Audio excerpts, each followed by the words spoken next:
Falcon falcon താങ്കൾ ഇപ്പൊ അങ്ങ് പറഞ്ഞോ, ഇപ്പൊ ഒരു അവിടെ എണ്ണി എണ്ണി പറഞ്ഞു എന്ന് പറഞ്ഞത് ജസ്റ്റ് ഒന്ന് പറഞ്ഞുതരും, ഒന്ന് പറഞ്ഞുതരാം. ഇല്ല ഇല്ല, ഞാൻ ഒരെണ്ണം പറ, ഞാൻ ഒരെണ്ണം, അതിലേക്കൊന്നും ഇനി കിടക്കില്ല. ഒറ്റ കാര്യം ഒരെണ്ണം, കാരണം എനിക്ക് ഒറ്റ ഒരെണ്ണം പറ. അല്ല, ഫാൽക്കൺ പറയും. അലൻ അലൻ അലൻ അതായത് പുള്ളി പറയും. ഫാൽക്കൺ നിങ്ങൾ പറയും. നിങ്ങൾക്ക് കംഫർട്ടബിൾ ആയിട്ടുള്ള ഒരു സോണാണ് ഇവിടെ. നിങ്ങളെ ആരും ഒന്നും പറയുന്നില്ല, ഞങ്ങൾ കേൾക്കാൻ ആഗ്രഹിക്കുന്നു. താങ്കൾ പറഞ്ഞോളൂ. ഒരു മൂന്നാലഞ്ചെണ്ണം പറയൂ പ്ലീസ്. എണ്ണി എണ്ണി പറഞ്ഞതല്ലേ, ഒന്ന് പറയൂ പ്ലീസ്. അതായത് എനിക്ക് പറയാനുള്ളത്, പ്രവാചകന്റെ ജീവിതം മുഴുവൻ മാതൃകയാണ്. അത്രയാണ്. അങ്ങനെ പറയുന്നത് ഞങ്ങൾ കേട്ടായിരുന്നു. അങ്ങനെ എക്സാമ്പിൾ പുള്ളി പറയുന്നത് ഞങ്ങൾ മുഴുവൻ കേട്ടായിരുന്നു. മുഴുവൻ മാതൃകയാണ്. ജീവിതത്തിലെല്ലാം ചെയ്യുന്നതെല്ലാം മാതൃകയാണ്. മാത്യു ഒരു മിനിറ്റ്. ഞാനത് കേട്ടിട്ട് ഇരിക്കുവായിരുന്നു. അതെ, അങ്ങനെ അദ്ദേഹം പറയുന്നത്, നൗഷാദ് അങ്ങനെ പറയുന്നത് ഞങ്ങൾ കേട്ടു. പക്ഷേ എന്താണെന്ന് പറഞ്ഞില്ല ബ്രദറെ. അതുകൊണ്ടാ പറഞ്ഞത്, നിങ്ങൾ അതങ്ങ് പറഞ്ഞോ. അതായത് നബിയുടെ ജീവിതത്തിലുള്ളത് എല്ലാം മാതൃകയാണെന്ന് പറയുന്നത് ഞാനും കേട്ടിരുന്നു. പക്ഷെ അത് എന്താണ് എണ്ണി എണ്ണി പറഞ്ഞു താങ്കൾ പറഞ്ഞത്, ഒന്ന് അക്കോട്ടൊന്ന് പറഞ്ഞോളൂ ബ്രദർ പ്ലീസ്. അത് കേട്ടില്ല, ഇങ്ങനെ പറഞ്ഞത് കേട്ടില്ല എന്ന് പറയുന്നത്. താങ്കൾ ഒന്ന് പറഞ്ഞോളൂ പ്ലീസ്. അതിപ്പോ ഞാൻ പറഞ്ഞല്ലോ, എന്നെ സംബന്ധിച്ചിടത്തോളം ഞാൻ ഏതെങ്കിലും ഒരു കാര്യം മാതൃകയാക്കണല്ല, ഫുൾ പ്രവാചകന്റെ ജീവിതം മുഴുവനായിട്ട് മാതൃകയാണെന്ന് തന്നെ വിശ്വസിക്കുന്ന ആളാണ് ഞാൻ. നിങ്ങൾക്ക് എതിർപ്പുണ്ട്, നിങ്ങൾക്ക് റേസ് ചെയ്യാം എന്തെങ്കിലും കാര്യങ്ങൾ, അത്രേ ഉള്ളൂ. അല്ലാണ്ട് ഞാൻ മുഴുവൻ മാതൃകാപരമായിട്ടുള്ള കാര്യങ്ങൾ ഞങ്ങളെ ഒന്ന് പറഞ്ഞു കേൾപ്പിക്കൂ, അത്രയല്ല ഞങ്ങൾ അപേക്ഷിച്ചുള്ളോ. ഞങ്ങള് അപേക്ഷിക്കുക, രണ്ട് മാതൃകയിലൊന്ന് പറ, ഞങ്ങളൊന്ന് കേക്കട്ടെ. ഞാൻ പറഞ്ഞല്ലോ, ലോകത്ത് ഇന്ന് വരെ ജീവിച്ചിട്ടുള്ള ഒരു വ്യക്തിയുടെയും ഇത്രയും ബൃഹത്തായ രീതിയിൽ ജീവിതം എഴുതി വെച്ചുള്ള ഒരൊറ്റ ആള് പോലും ഇന്ന് വരെ ലോകത്ത് ജീവിച്ചിട്ടില്ല. അതായത് എല്ലാ കാര്യങ്ങളും, അതായത് പേഴ്സണൽ അല്ലെങ്കിൽ സ്വകാര്യ കാര്യങ്ങൾ, എല്ലാ കാര്യങ്ങളും അല്ല ഇടപെടണമെങ്കിൽ പിന്നെ എക്സാമ്പിൾ അദ്ദേഹം നമ്പർ എണ്ണി പറയാൻ പോവാണ്. 1 2 3 അങ്ങനെ എണ്ണി പറയാൻ പോവാണ്. മുഴുവൻ മാതൃകയാണെന്ന് തന്നെയാണ് ഞാൻ പറയുന്നത്. അല്ല, അത് ജനറൽ സ്റ്റേറ്റ്മെന്റ് ആണ് ബ്രദറെ. ഫാൽക്കൺ അത് ജനറൽ സ്റ്റേറ്റ്മെന്റ് ആണ്. ഓക്കെ, ഇപ്പോ ഫാൽക്കണില് മൊത്തം മാതൃകയാണെന്ന് പറഞ്ഞു കഴിഞ്ഞാൽ അത് ജനറൽ സ്റ്റേറ്റ്മെന്റ് ആണ്. ഞാൻ എന്റെ ഒരു ഉദാഹരണം പറയാം. ഓക്കെ, ഞാനൊരു ഇസ്ലാമിലേക്ക് കൺവേർട്ട് ആയ ഒരു സ്ത്രീ, അദ്ദേഹത്തെ കുറിച്ച് അവരുടെ ഇന്റർവ്യൂ എടുക്കുമായിരുന്നു, ഒരു മുസ്ലിം ബ്രദർ. ഓക്കെ, അപ്പൊ അവരോട് ചോദിച്ചു, what did you like about Muhammad? അന്നേരം ആ സ്ത്രീ പറയാണ്, I like everything about Muhammad. അന്നേരം ഈ പുള്ളിക്കാരൻ വീണ്ടും ചോദിക്കുകയാണ്, okay, you like everything about Muhammad, but tell me one thing that you like the most. അന്നേരം പുള്ളിക്കാരത്തി വീണ്ടും പറയാണ്, it's about everything, whatever he has done it's beautiful. പിന്നെ പുള്ളിക്കാരൻ ചോദിക്കാം, okay, give me one example. It's everything. His whole life. അങ്ങനെ അത് general statement ആണ്. Number, give us 1 2 3. Okay, would you do that, brother Falcon? ഒന്ന് അങ്ങനെ ചെയ്യ് ബ്രദറെ, ഞങ്ങൾ റിക്വസ്റ്റ് ചെയ്യല്ലേ. താങ്കൾ പറയൂ. താങ്കൾക്ക് അറിയാലോ ജനറൽ സ്റ്റേറ്റ്മെന്റും അതുപോലെ പർട്ടിക്കുലർ സ്റ്റേറ്റ്മെന്റിനെ കുറിച്ചും അറിയാമല്ലോ. So be particular. Okay, mic എടുത്തോ. ഞാൻ പറഞ്ഞല്ലോ, ഇപ്പൊ നിങ്ങൾ തന്നെ 2 ഉദാഹരണം പറഞ്ഞു. ഇത് മുസ്ലിങ്ങളുടെ സ്റ്റാൻഡാണ് ഇത്. അതായത് പ്രവാചകൻ എന്തൊക്കെ ചെയ്തിട്ടുണ്ടോ അതെല്ലാം മാതൃകയാണെന്ന് ഞങ്ങൾ വിശ്വസിക്കുകയാണ്, ഞങ്ങൾ അത് പിൻപറ്റുവാണ്. നിങ്ങൾക്ക് എതിർപ്പുണ്ട്, അല്ലെങ്കിൽ നിങ്ങൾ അത് അംഗീകരിക്കണമെങ്കിൽ നിങ്ങൾ തിരിച്ചു പറ, ഇത് മാതൃകയാണെന്ന് എന്നോട് ചോദിക്കുക. അത്രയല്ലേ ചെയ്യാൻ പറ്റുള്ളൂ. ഞാൻ പറയുന്നത് പൂർണ്ണമായിട്ടും മാതൃകയാണെന്നാണ് പറയുന്നത്. നിങ്ങൾക്ക് അതിന്റെ ഒബ്ജക്ഷൻ ഉണ്ടെങ്കിൽ നിങ്ങൾക്ക് തിരിച്ചു ചോദിക്കാം. 5 വർഷം 8 മാസം പ്രായമായ കുട്ടിയെ കിട്ടുന്നത് മാതൃകയാണ്. 53 വയസ്സുള്ള ആള്. പറയൂ ഫാൽക്കൺ. ഓക്കെ, അതായത് അത്തരം ഒരു കസ്റ്റം നിലനിൽക്കുന്ന ഒരു നാട്ടിൽ അങ്ങനെ ചെയ്യുന്നത് തെറ്റില്ല. അത് തന്നെ, അതാണ് നിങ്ങൾക്ക് അത് ചെയ്യുന്നത് ആർക്കും അവിടെയുള്ള ആ നാട്ടിൽ അങ്ങനെ ചെയ്യുന്നതിൽ അത് മാതൃകയാണോ അല്ലയോ എന്നാണ്. അങ്ങനെ കഷ്ടം നിലനിൽക്കുന്ന നാട്ടിൽ അത് ചെയ്യണോ വേണ്ടയോ എന്ന് ഞാൻ നിങ്ങളോട് ചോദിച്ചില്ല. ഫാൽക്കണെ, നാണം വേണം. പറഞ്ഞ നാക്ക് വായിലേക്ക് ഇട്ടിട്ട് തിരിച്ചു ചോദ്യം ചോദിക്കുമ്പോൾ ഇത്തരത്തിൽ കിടന്ന് മെഴുകാനായിട്ട് നാണം എന്ന് പറയുന്നത് ഒന്ന് മനുഷ്യന് വേണം. പേഴ്സണലി പറയല്ലേ ദയവേത്. പേഴ്സണലി പറഞ്ഞ നീ ഇങ്ങനെ പേഴ്സണലിയാണ് തക്കി ഇറക്കുന്നതുകൊണ്ട് പേഴ്സണലി തന്നെ പറയും. നിനക്ക് നട്ടെല്ലെന്ന് പറയുന്ന ഒന്നില്ല. ബിജു എന്നെ താഴെയിട്ടതാണ്. ഞാൻ സംസാരിക്കാൻ ചിലപ്പോ ഇനി എന്നെ താഴെ ഇടും. അതുകൊണ്ട് ഞാൻ പിന്നെ കൂടുതൽ പറയുന്നത്. നിന്നെ താഴെ ഇടുന്നതല്ല, നീയൊക്കെ ഇറങ്ങി പോകുന്നതാണ് നിനക്ക് നല്ലത്. ഇതിൽ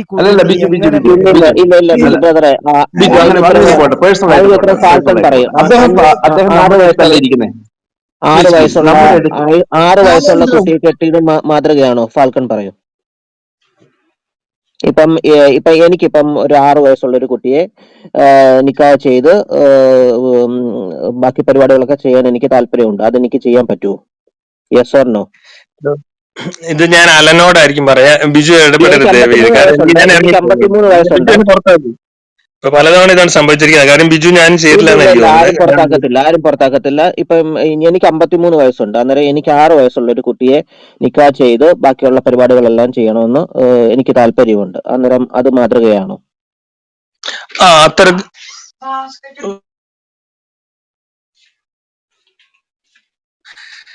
അതായത് ഇത്തരം ഒരു കഷ്ടം നിലനിൽക്കുന്നത് അതിനെ ആർക്കും ഇപ്പൊ അലൻ ഇവിടെ ഇതൊരു പോയിന്റ് ഔട്ട് ചെയ്യാൻ എന്താ കാര്യം, അലൻ ഇതിൽ എന്തോ പ്രശ്നമുണ്ടെന്ന് തോന്നിയതുകൊണ്ടാണല്ലോ.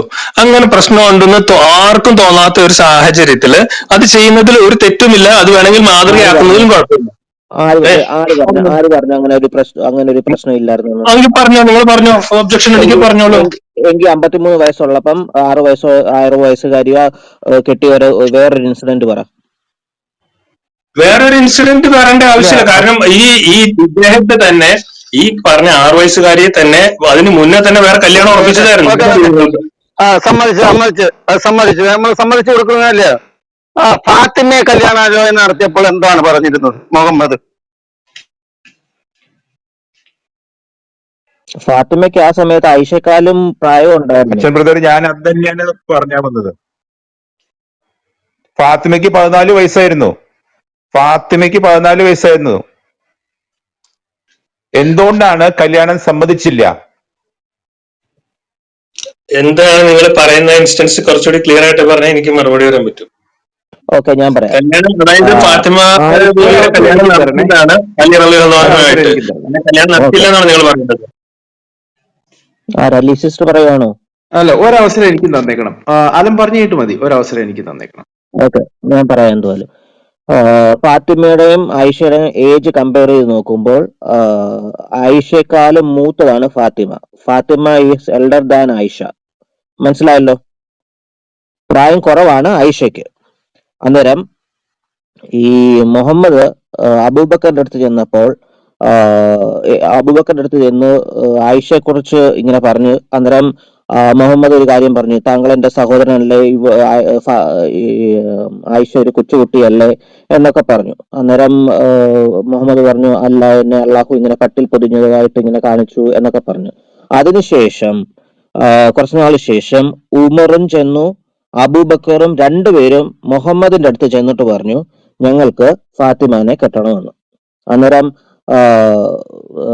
ഈ പുള്ളി പറഞ്ഞു, നമ്മുടെ കലാനായകൻ മുഹമ്മദ് പറഞ്ഞു, ഇല്ല, അവര് ആ കുട്ടി ഫാത്തിമ ഇപ്പോൾ വളരെ ചെറുപ്പമുള്ള പ്രായം കുറഞ്ഞൊരു കുട്ടിയാണ്, വിവാഹപ്രായം ആയിട്ടില്ല എന്നാണ് മുഹമ്മദ് പറഞ്ഞു. അന്നേരം എങ്ങനെയാണ് ഇത് ഒന്ന് മാച്ച് ചെയ്ത് വരുന്നത്?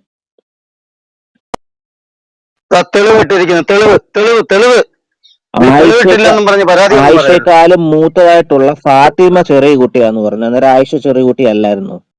താങ്കൾ ഇപ്പൊ പറഞ്ഞു അതൊക്കെ ആ സമയത്ത് നോർമൽ ആയിരുന്നു എന്ന് പറഞ്ഞു. അത് നോർമൽ ആയിരുന്നെങ്കിൽ ആയിഷയെക്കാളും മൂത്തതല്ലേ ഫാത്തിമ? അന്നേരം അതങ്ങ് ഈസി ആയിട്ടും അബൂബക്കറിന് എന്തുകൊണ്ട് കല്യാണം കഴിപ്പിച്ചു കൊടുത്തില്ല? ചെറിയ കുട്ടിയാന്ന് പറഞ്ഞു. ആയിഷയെക്കാളും മൂത്തതായിട്ടുള്ള ഫാത്തിമ ചെറിയ കുട്ടി, അന്നേരം ആയിഷ ചെറിയ കുട്ടിയല്ലേ? പറയൂ. എക്യൂപ്പ് എന്തെങ്കിലും പറയുന്നുണ്ടോ? ഐ മീൻ ഇത് ഫാൽക്കൺ ഇതിന്റെ ആൻസർ പറയുകയാണെങ്കിൽ ഓക്കെ, അതല്ലെന്നുണ്ടെങ്കിൽ ഞാൻ ഞാൻ ആൻസർ പറഞ്ഞോളാം. അല്ല, ഞാൻ ആലും പറയണ കേൾക്കുമായിരുന്നു ഞാൻ. ഓക്കെ, ഇതിലെന്താണ് പറയുന്നത്? ഈ ഒരു ഹദീസ് ഇവിടെ ഇട്ടുണ്ടല്ലോ, നസായി 3221 അതിലെന്താണ് പറയുന്നത്? ഇങ്ങനെ ഒരു പ്രപ്പോസൽ കൊടുത്തിപ്പോ പ്രോഫിറ്റ് പ്രവാചകൻ പറഞ്ഞു അവള് എങ്ങാണെന്ന് പറഞ്ഞു. അതായത് പ്രവാചകന്റെ താല്പര്യമാണത്. ഓരോരുത്തർക്കും ഇതാണല്ലോ. ഇപ്പൊ അതേസമയം ഐഷ റളിയല്ലാഹു അൻഹയുടെ കാര്യത്തില് അവർക്ക് കല്യാണം ആലോചിക്കുമായിരുന്നു അബൂബക്കർ റളിയല്ലാഹു അൻഹു. അതറിയോ? അദ്ദേഹത്തെ കല്യാണം ആലോചിച്ച് വേറൊരാളായിട്ട് പ്രപ്പോസൽ നടന്നു കഴിഞ്ഞിരുന്നതായിരുന്നു. അതിനുശേഷമാണ് പ്രോഫറ്റുമായിട്ടുള്ള അലയൻസ് വരുന്നത്. അതേസമയം ഈ ഫാത്തിമ നിങ്ങളിപ്പോ ഇട്ട ഹദീസ് പ്രകാരം അങ്ങനെ ഒരു സംഭവം ഉണ്ടായില്ല. അദ്ദേഹത്തിന്റെ താല്പര്യമാണ് സ്വന്തം മകളെ കല്യാണം കഴിച്ചു കൊടുക്കുന്നത് വേണ്ടിയാന്നുള്ളത്. അപ്പൊ അദ്ദേഹം ചെയ്തില്ലായിരുന്നു. അതേ ഉള്ളൂ. എന്താണ് റീസൺ കൊടുത്തത്? ഷീസ് യങ് എന്ന് പറയുന്നത് അവള് അതെ. അപ്പൊ അതായത് എത്ര വയസ്സിലാണ് യങ്? അദ്ദേഹത്തിന്റെ നോട്ടത്തില് ഇവർക്ക് കല്യാണം കഴിക്കാൻ ഈ കുറച്ചും കൂടെ ഇതാവണമെന്ന് തോന്നിക്കാണും. അതേസമയം അബൂബക്കർ റളിയല്ലാഹു അൻഹു, അതായത് ആയിഷ റളിയല്ലാഹു അൻഹയുടെ ഫാദറിന് ഇവിടെ ഇപ്പൊ കല്യാണം കഴിച്ചു കൊടുക്കാൻ തോന്നിയിട്ടുണ്ടാകും. ഇനി കൂടുതൽ നേരത്തെ ഒരു അലയൻസ് ആവശ്യമാണെന്ന് തോന്നിയിട്ടുണ്ടാകും. ഇത് പേഴ്സണൽ ചോയ്സ് ആണല്ലോ. ഇതിലൊക്കെ നിങ്ങൾ ഇങ്ങനെ പറയേണ്ട ആവശ്യമില്ലല്ലോ. അബൂബക്കർ അബുൽ കാസിമിന് അബ്ബബ്ബ കല്യാണം കൊടുക്കാൻ താല്പര്യം അബ്ബബ്ബബ്ബബ്ബ. ഉണ്ടായിരുന്നോ? അല്ല, ഇദ്ദേഹം തന്നെ ഇപ്പൊ തിരിച്ചല്ലേ പറയുന്നത്. അന്നത്തെ കാലത്ത് അത് കോമൺ ആയിരുന്നെങ്കിൽ എന്തുകൊണ്ടാണ് 12 വയസ്സിലധികമുള്ള ഫാത്തിമയെ അബൂബക്കർ മുഹമ്മദിനേക്കാളും ചെറുപ്പമായിരുന്നു, ഒരു 50 വയസ്സെന്ന് വെക്കാം. അപ്പൊ 50 വയസ്സുള്ള അബൂബക്കറിന് എന്തുകൊണ്ട് 12 വയസ്സുള്ള ഫാത്തിമ ചെറുപ്പമായി പോയി?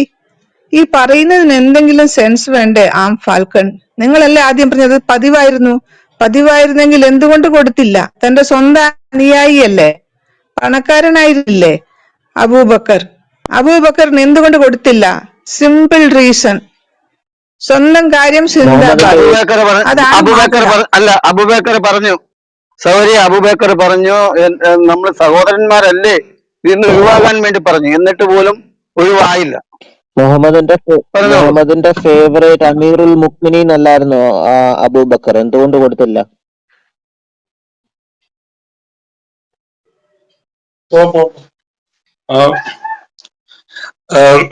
ഞാനിവിടെ കൃത്യമായിട്ട് പറഞ്ഞായിരുന്നു. അതായത് ഒരു സെക്കൻഡ്. ഒന്നും പറഞ്ഞില്ല. പറഞ്ഞതല്ലേ വിരോധാഭാസമാണ് പറഞ്ഞത്. ആദ്യം പറഞ്ഞത് പിന്നീട് മാറ്റി പറഞ്ഞു. ഞാൻ പറഞ്ഞില്ല. നല്ല ഒരു ഇവിടെ വെക്ക്. എന്താണ് പറഞ്ഞത്? ആദ്യകാലങ്ങളിൽ എല്ലാ കുഞ്ഞുങ്ങളെ നിക്കാ ചെയ്യുന്ന സമ്പ്രദായമുള്ള കാലത്ത് അത് തെറ്റല്ല, അത് മാതൃകയുമാക്കാം. അങ്ങനെയാണെങ്കിൽ തെറ്റല്ലാത്ത മാതൃകയാക്കാവുന്ന കാര്യം എന്തുകൊണ്ട് ഉമറിനും നിഷേധിച്ചു, അബൂബക്കറിനും നിഷേധിച്ചു? പിന്നെ 22 24 വയസ്സ് മാത്രമുള്ള അലിക്ക് ഫാത്തിമയെ നിക്കാ ചെയ്തു കൊടുത്തു. കാരണം അതായിരുന്നു നോർമൽ, അതായിരുന്നു അന്നത്തെ കാലത്തെ നടപ്പ്. മനസ്സിലായോ? സ്വന്തം കാര്യത്തിൽ മാത്രം വേറെ, മറ്റുള്ളവരുടെ കാര്യത്തിൽ വേറെ. ഇതിനെയാണ് നിങ്ങൾ മാതൃകയാക്കാവെന്ന് പറയുന്നത്. നിങ്ങൾ എങ്ങനെ ഇന്ന് ഏതെങ്കിലും രാജ്യത്ത്, സൗദി അറേബ്യയിൽ പോലും ഇന്ന് 6 വയസ്സുള്ള കുഞ്ഞിനെ നിക്കാ ചെയ്യാൻ എന്തുകൊണ്ടാണ് അനുവദിക്കാത്തത്? എന്താണ് അവിടെ നിയമം മാറിക്കൊണ്ടിരിക്കുന്നത്? നിങ്ങളുടെ ഏറ്റവും കിരാത ഭരണം നടക്കുന്ന പാകിസ്ഥാനിലും അഫ്ഗാനിസ്ഥാനിലും ഇത് നടക്കുന്നുണ്ട്, യമനിൽ നടക്കുന്നുണ്ട്, ഏറ്റവും കിരാതത്തില്, അല്ലേ?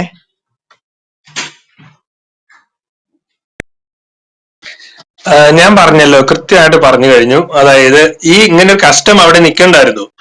അതിന്റെ അകത്ത് പിന്നെ അതിന്റെ അകത്ത് ഓരോരുത്തർക്ക് വ്യക്തികൾക്ക് അവരുടേതായ താല്പര്യങ്ങളില്ലേ? ഇനിയിപ്പോ എന്താ പറയാ, പ്രായത്തിലുള്ള ആളെ കല്യാണം കഴിച്ചെടുക്കില്ല എന്നുള്ള വല്ല നിയമമുണ്ടെങ്കിൽ അത് നിങ്ങളാണ് പ്രൂവ് ചെയ്യേണ്ടത്. ഞാൻ പറഞ്ഞു, ഓൾറെഡി ആയിഷ റളിയല്ലാഹു അൻഹുവിന് കല്യാണം ആലോചന അവിടെ നടന്നിട്ടുണ്ടായിരുന്നു.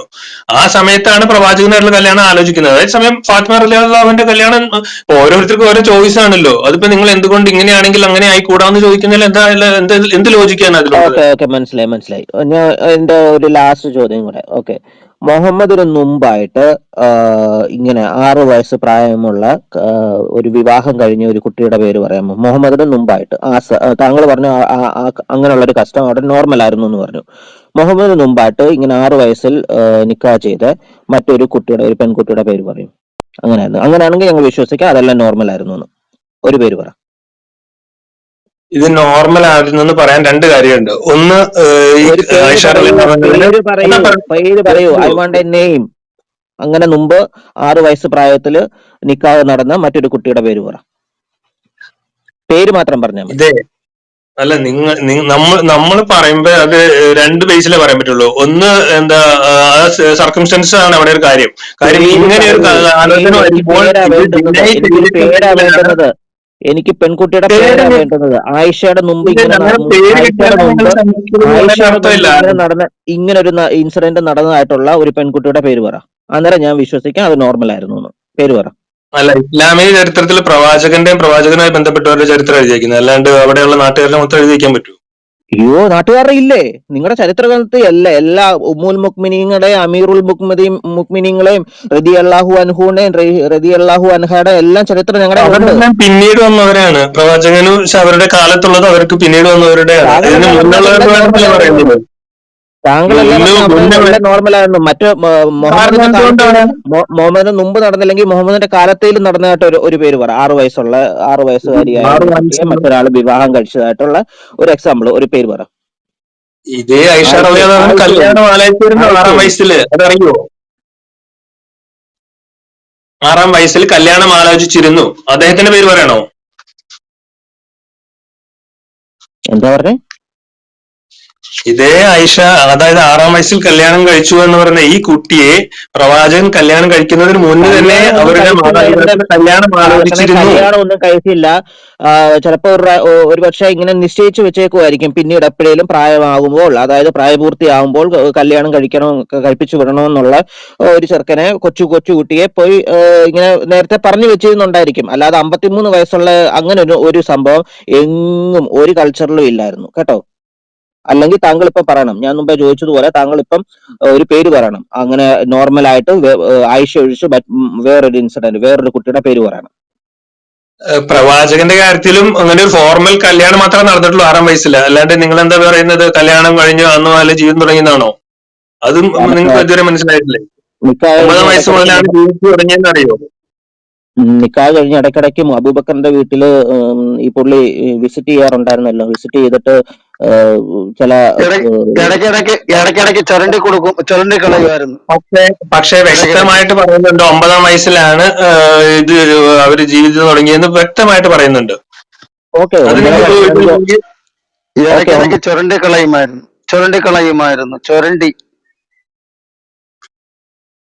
ഓക്കെ. ഫാൽക്കൻ, ഒരു ചോദ്യം. ഈ സഫിയയുടെ ഒരു സ്ലേവ് ആയിരുന്ന, അല്ലെങ്കിൽ ഒരു സഹായികയായിരുന്ന കോപ്റ്റിക് മാരിയയുടെ സഫിയയുടെ അല്ല, സഫിയ ഇല്ലാതെ ഹഫ്സയുടെ. ഹഫ്സയുടെ, സോറി ഹഫ്സയാണോ? യെസ്, ഹഫ്സയുടെ. ഉമറിന്റെ ബ്രദറെ, മകളായ ബാക്കി ഹഫ്സയുടെ. മാതൃകയൊക്കെ വരട്ടെ, വേറെ മാതൃകകളും കൂടി വരട്ടെ. അപ്പോ അത് മുഹമ്മദിന്റെ ഭാര്യ ഇല്ലാതിരുന്ന സമയത്ത് കോപ്റ്റിക് മാരിയെ പോയി പ്രാപിച്ച് ഹഫ്സ വന്ന് പിടിച്ചതും അതിനുശേഷം അവരുമായിട്ട് പിണങ്ങിയതും ഒക്കെ അതറിയാവോ? എങ്ങനെയുണ്ട് ആ ഒരു അത് മാതൃകയാക്കാൻ കൊള്ളാവുന്നതാണോ? അതായത് ഭാര്യ ഇല്ലാത്ത സമയത്ത് ഭാര്യയുടെ തോഴിയെ പ്രാപിച്ചത് ഒരു മാതൃകയാണോ? നിങ്ങൾക്ക് എന്ത് തോന്നുന്നു ഫാൽക്കൻ? ഇത് സത്യത്തില് ഒരു ഫാബ്രിക്കേറ്റഡ് ഒരു സ്റ്റോറിയാണ്. ഇങ്ങനെ ഒരു കഥയില്ല ശരിക്കും. അത് ഇസ്ലാമിക ചരിത്രത്തിൽ ഇല്ലാത്തൊരു കാര്യമാണ്. ഇത് പ്രൂവ് ചെയ്തുകൊണ്ട്, അതായത് വായിച്ചു. ഓക്കെ, ഇത് 66-ന്റെ 1 തൊട്ട് 4 വരെയൊക്കെയുള്ള അതിന്റെ ബാക്ക്ഗ്രൗണ്ട് ആണ്. ഞാൻ വേണമെങ്കിൽ ഇതൊന്ന് വായിച്ച് കേൾപ്പിക്കാം കേട്ടോ. The background of this, according to Islamic tradition, is that Hafsa had caught Muhammad in bed with Maria the Copt on the day he was supposed to spend with Hafsa. Muhammad promised to stay away from Maria and asked Hafsa to keep the matter secret. But Hafsa told Aisha.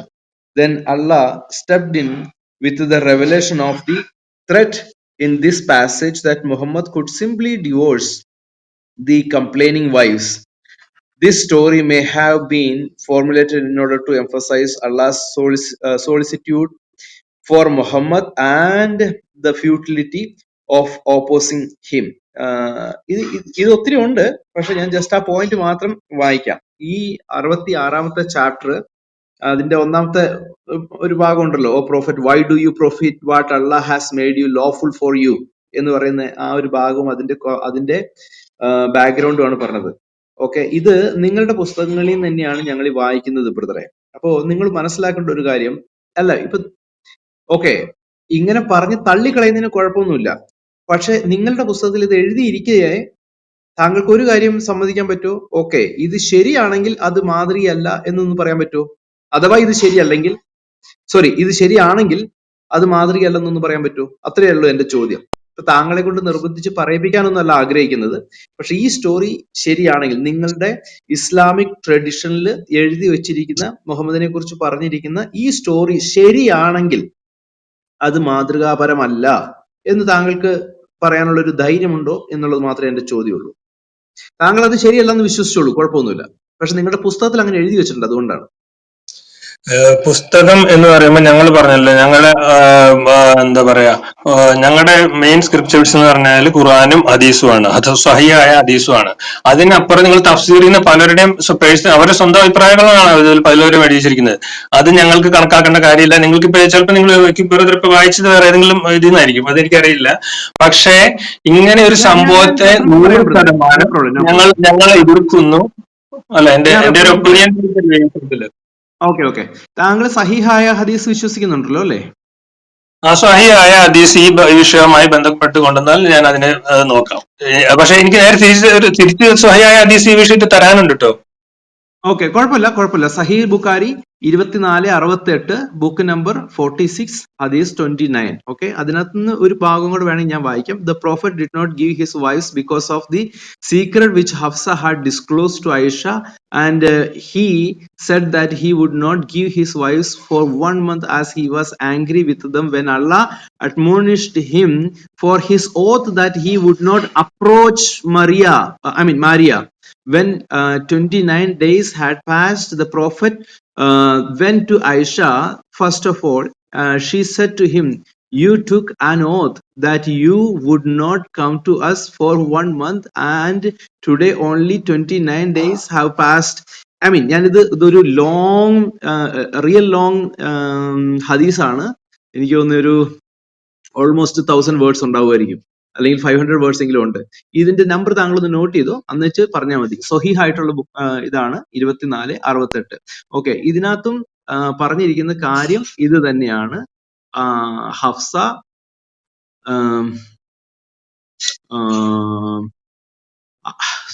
Coptic മരിയയുടെ അടുത്ത് മുഹമ്മദിനോട് കൂടെ പിടിക്കപ്പെട്ട് അത് ഹഫ്സയോട് പറയുന്നത്, okay ഇത് വേറെ ആരോടും പറയരുതെന്ന് ഹഫ്സ പിന്നെ അത് ആയിഷയോട് പറഞ്ഞതും അങ്ങനെ ഒരു ബാക്ക്ഗ്രൗണ്ട് ആണ്. അപ്പൊ അന്നേരം ഒരു തീരുമാനം എടുക്കുന്നു, ഓക്കെ ഇവരെല്ലാം ഞാൻ ഡിവോഴ്സ് ചെയ്യും, അങ്ങനെയൊക്കെ ഉള്ളൊരു ബാക്ക്ഗ്രൗണ്ട് ഉണ്ട്. താങ്കൾ അത് വായിച്ചാൽ മതി. ഓക്കെ, അന്നേരമാണ് അള്ള പറയുന്നത്, ഓക്കെ നിനക്ക് ഞാന് എന്താ പറയുന്നേ ലോഫുൾ ആക്കി തന്നത്, നീ എന്തിനാ നിന്റെ ഭാര്യമാരെ പേടിച്ച് നീ ഒഴിവാക്കുന്നത് എന്നൊക്കെ പറഞ്ഞ് പറയുന്ന ഒരു ഹദീസായത്. ഓക്കെ, എനിവേ ബ്രദറെ കുഴപ്പമില്ല, ഞങ്ങൾക്ക് മനസ്സിലാക്കാൻ ഇവരുടെ ഉസ്താദ് അതേക്കുറിച്ച് പറയുന്ന ഞാനൊന്ന് ഒരു ചെറിയ ഒരു 30 സെക്കൻഡ് ഉള്ളു, ഞാൻ ഓഡിയോ ഒന്ന് പ്ലേ ചെയ്തോളൂ.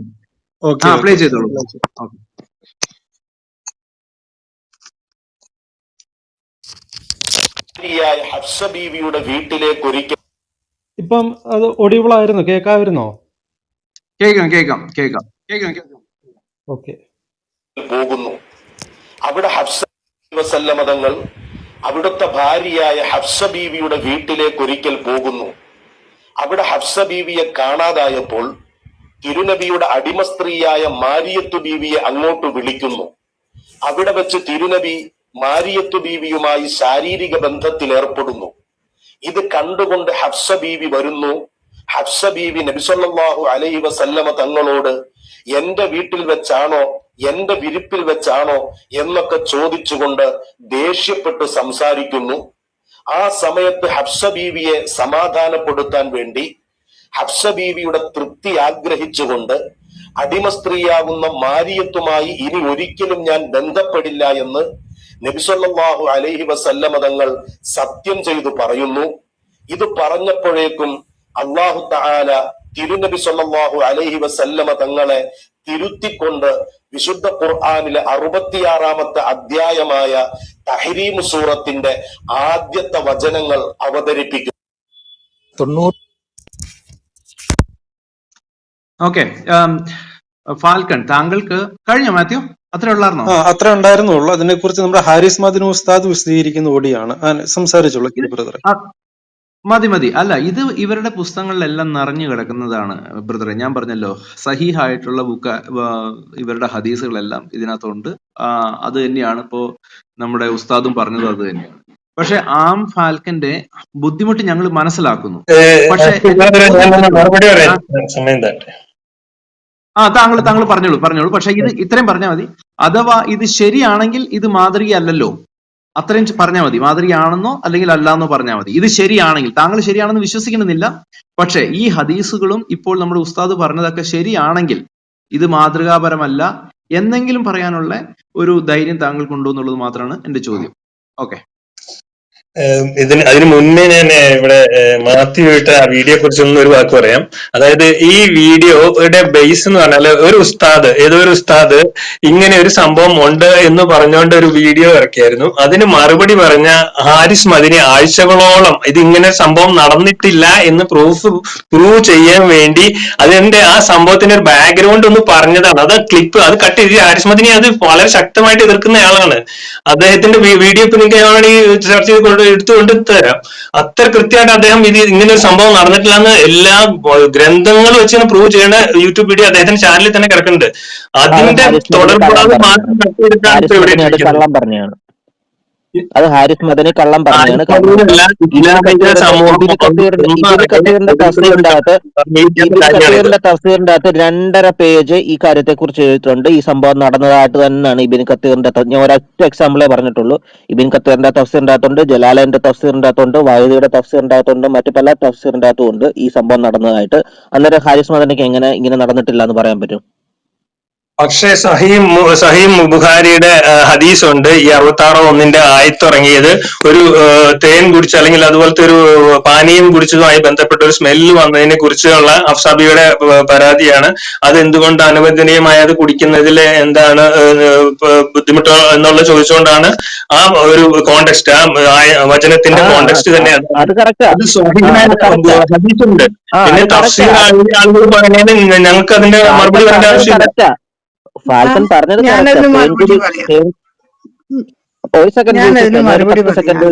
ഒരു സെക്കൻഡ് തേൻകുടി തന്നെ ആയിരുന്നു, പക്ഷെ തേൻ കുടിച്ചത് മാരിയത്തുൽ കിപ്തിയുടെ ആയിരുന്നേ ഉള്ളൂ. അത് കറക്റ്റാ പറഞ്ഞേ. അതായത് ഇദ്ദേഹം ഇവിടെ 66ാമത്തെ ചാപ്റ്റർ മുഴുവൻ 12 വചനങ്ങൾ ഡെഡിക്കേറ്റ് ചെയ്തിരിക്കുന്നത് ഈ ഒരൊറ്റ സംഭവത്തെ പറ്റിയാണ്. 66ന്റെ 1 മുതൽ 12 വരെയുള്ള വചനങ്ങൾ ഒരു തേൻ കുടിച്ച്, എന്തോ നാറ്റക്കേസായ ഒരു തേൻ കുടിച്ചു എന്നതിന്റെ പേരിൽ എഴുതിയതാണെങ്കിൽ അത് എന്തുകൊണ്ട് അത് ഐഷയുടെ വീട്ടിൽ ചെല്ലുമ്പോഴും നാറ്റം വരത്തില്ലേ? അത് പറയരുത്, ഐഷയോട് അത് പറയരുതെന്ന് ഹഫ്സയെ വിലക്കുകയാണ്. അതിന്റെ ഡീറ്റെയിൽ ആയിട്ടുള്ള മുഴുവൻ കാര്യങ്ങളും എല്ലാ ഹദീസുകളിലും എല്ലാ തഫ്സീറുകളിലും നിരന്നു കിടക്കുക. അതുപോലെ തന്നെ അത് സുനൻ ഹദീസുകളിലും എല്ലാം വന്നിരിക്കെ ഇവിടെ ഇരുന്നു കൊണ്ട് ഇങ്ങനെ പറയാനായിട്ട് ഇവർക്ക് എങ്ങനെ കഴിയുന്നു? എന്തെങ്കിലും സത്യസന്ധത ഇവർക്കുണ്ടോ? എന്തെങ്കിലും സത്യസന്ധതയുള്ള ആളുകൾ ഇങ്ങനെ പറയുമോ? നാറ്റമുള്ള തേൻ കുടിച്ചിട്ടാണ് ഈ പ്രശ്നം. 12 വചനങ്ങൾ അള്ളാഹു ഇറക്കിയിരിക്കുകയാണ്. അത് അള്ളാഹു പെണ്ണുങ്ങളോട് പറയുകയാണ്, ഈ ഭാര്യമാരോട് പറയുകയാണ്, താക്കീത് ചെയ്യുകയാണ്, ഭീഷണിയാണ്. നിങ്ങൾ ഈ പണി നിർത്തിയില്ലെങ്കിൽ, അതായത് അള്ളാഹുവിന്റെ റസൂലിനെ ഉപദ്രവിക്കുന്നത് നിർത്തിയില്ലെങ്കിൽ നിങ്ങളെ എല്ലാം മാറ്റിയിട്ട് ഞാൻ പുതിയ ഭാര്യമാരെ കൊണ്ടുവരുന്നു. എന്തിന്? ഒരു നാറ്റമുള്ള വായിൽ നാറ്റം വന്നു എന്ന കാര്യത്തിനാ? പറയുന്നതിന് എന്തെങ്കിലും ഒരു യുക്തി വേണ്ടേ? ഇങ്ങനെ ഒരു പ്രശ്നം, തേൻ കുടിച്ച് വായിൽ നാറ്റം വന്നതിന് ഭാര്യമാരെല്ലാരും കൂടി ഇയാളെ പഞ്ഞിക്കിടുമോ?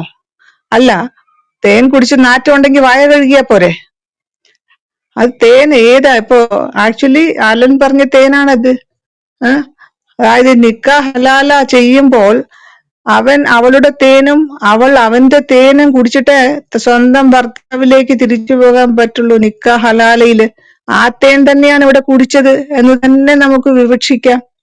അപ്പൊ ഇവിടെ പറഞ്ഞു വരുന്നത് ഇതാണ്: ഒരു സർവശിഷ്ടാവായ പ്രപഞ്ച ശിഷ്ടാവ് ഒരു 10-11 ഭാര്യമാരെ മുഴുവനും ഒരു പ്രവാചകന്റെ മാറ്റി വേറെ ഭാര്യമാരെ കൊടുക്കും, നിങ്ങളെല്ലാം തലാക്ക് ചെയ്യിക്കുമെന്നും പറഞ്ഞ് മുഹമ്മദ് തട്ടിൻമോളിൽ കയറി 29 ദിവസം ഭജനയിരുന്നു എന്ന് പറഞ്ഞാല് ഭാര്യമാരെ ഒന്നും അടുപ്പിക്കാതെ മാര്യത്തുൽ കിബ്തിയെ മാത്രം അടുപ്പിച്ചുകൊണ്ട് 29ാമത്തെ ദിവസമാണ് തട്ടിന്റെ മുകളിൽ നിന്ന് ഇറങ്ങി വന്നത്.